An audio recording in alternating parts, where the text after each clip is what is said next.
Guys, അപ്പോൾ Malayalam exams ഒക്കെ എല്ലാവരും അടിപൊളിയായിട്ട് എഴുതിയിട്ട് വന്നെന്ന് വിചാരിക്കുന്നു. അപ്പോൾ എല്ലാവരുടെ എക്സാംസ് ഒക്കെ എങ്ങനെയുണ്ടായിരുന്നു എന്നുള്ളതൊക്കെ കമൻറ്റ് ചെയ്യുക. ടൈമൊക്കെ കിട്ടിയിട്ടുണ്ടോ, ടൈമൊക്കെ മാനേജ് ചെയ്ത് എഴുതാൻ വേണ്ടി പറ്റിയായിരുന്നു എന്നൊക്കെ കമൻറ്റ് ചെയ്യുക. സോ എൻ്റെ ഒരു ഓണസ്റ്റ് റിവ്യൂ ആണ് ഇന്നത്തെ വീഡിയോ ഷെയർ ചെയ്യുന്നത്. അപ്പോൾ സത്യം പറഞ്ഞാൽ ക്വസ്റ്റ്യൻ പേപ്പർ എന്ന് പറയുമ്പോൾ സിമ്പിളായിട്ടുള്ള പാറ്റേൺ തന്നെയാണ് ഇട്ടിട്ടുള്ളത്. അങ്ങനെ ട്വിസ്റ്റഡ് ആയിട്ടുള്ള ക്വസ്റ്റ്യൻസോ ഇല്ല ബുദ്ധിമുട്ടിപ്പിക്കുന്ന ക്വസ്റ്റ്യൻസ് ഒന്നും ചോദിച്ചിട്ടില്ല. ഈസി ആയിട്ട് വൺ വേർഡൊക്കെ വളരെ ഈസി ആയിരുന്നു എനിക്ക് തോന്നി. വളരെ ഈസിയാണ് എൻ്റെ ഒരു അഭിപ്രായം. സോ വളരെ ഈസി ആയിട്ടുള്ള വൺ വേർഡും കാര്യങ്ങളാണ്. പിന്നെ 2 മാർക്സിന് ക്വസ്റ്റ്യൻ ചോദിച്ചതാണെങ്കിലും അത്ര ട്വിസ്റ്റഡ് ആയിട്ടുള്ള ക്വസ്റ്റ്യൻസോ കാര്യങ്ങളോ ചോദിച്ചിട്ടില്ല. പിന്നെ എന്താണ് ലാസ്റ്റിലോട്ട് എസ് എ ആണെങ്കിലും കുഴപ്പമില്ലാത്ത ക്വസ്റ്റ്യൻസ് തന്നെയാണ് എല്ലാ ക്വസ്റ്റ്യൻസും. അതായത് ഒരു ഓപ്ഷൻ അറിയില്ലെങ്കിൽ മറ്റുള്ള ഓപ്ഷൻ ചൂസ് ചെയ്ത് എഴുതാൻ വേണ്ടി പറ്റുന്ന രീതിയിലുള്ള ക്വസ്റ്റ്യൻ പേപ്പർ തന്നെയായിരുന്നു.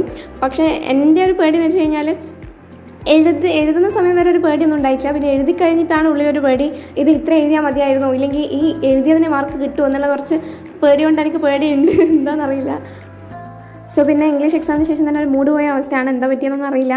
നിങ്ങൾക്ക് അങ്ങനെ ഫീൽ ചെയ്തിട്ടുണ്ടോ എന്നുള്ളതൊന്ന് കമൻറ്റ് ചെയ്യുക. അതുപോലെ തന്നെ ഈ ഒരു എക്സാം എഴുതുന്ന സമയം ഇല്ലെങ്കിൽ എഴുതി കഴിഞ്ഞിട്ട് വായിച്ച് നോക്കിയാൽ ഫുൾ വായിക്കാൻ പറ്റിയിട്ടുണ്ടായിട്ടില്ല 6 മാർക്കിൻ്റെ ഒന്നും. അപ്പോൾ ആ ഒരു സമയം വരെ ഒരു കുഴപ്പവും ഉണ്ടായിട്ടില്ല. പിന്നെ എല്ലാം കഴിഞ്ഞ് പുറത്തിറങ്ങി ആ ഒരു വായിച്ച സമയവും പിന്നെ ബാക്കിയുള്ളവർ പറയുന്നതെല്ലാം കേട്ടാൽ ഒരുമാതിരി ഇത്ര എഴുതിയാൽ മതിയായിരുന്നോ, ഇല്ല കുറഞ്ഞു പോയോ, ഇല്ല നോക്കുന്ന ആൾ കുറച്ച് കളിയോ A+ പോകുമോ എന്നുള്ള രീതിയിലെല്ലാം ഒരുമാതിരി ഓവർ തിങ്ക് ചെയ്തു പോയി. അപ്പോൾ ഇനി എന്തായാലും എൻ്റെ കയ്യിലല്ല. സോ ഞാൻ ആ കാര്യം വിടുക, അത്ര തന്നെ. നമ്മൾ ചെയ്യേണ്ടതൊക്കെ ചെയ്തിട്ടുണ്ട് എന്നുള്ളൊരു വിശ്വാസത്തിൽ വെച്ചിരിക്കുകയാണ്. അപ്പോൾ എല്ലാവരും ഒന്ന് പ്രാർത്ഥിക്കണം. അപ്പോൾ ഇത്രയേ ഉള്ളൂ ഇന്നത്തെ വീഡിയോ. ഇഷ്ടമായി ലൈക്ക് ചെയ്യുക, ഷെയർ ചെയ്യുക, കമൻറ്റ് ചെയ്യുക, സബ്സ്ക്രൈബ് ചെയ്യുക. ബൈ.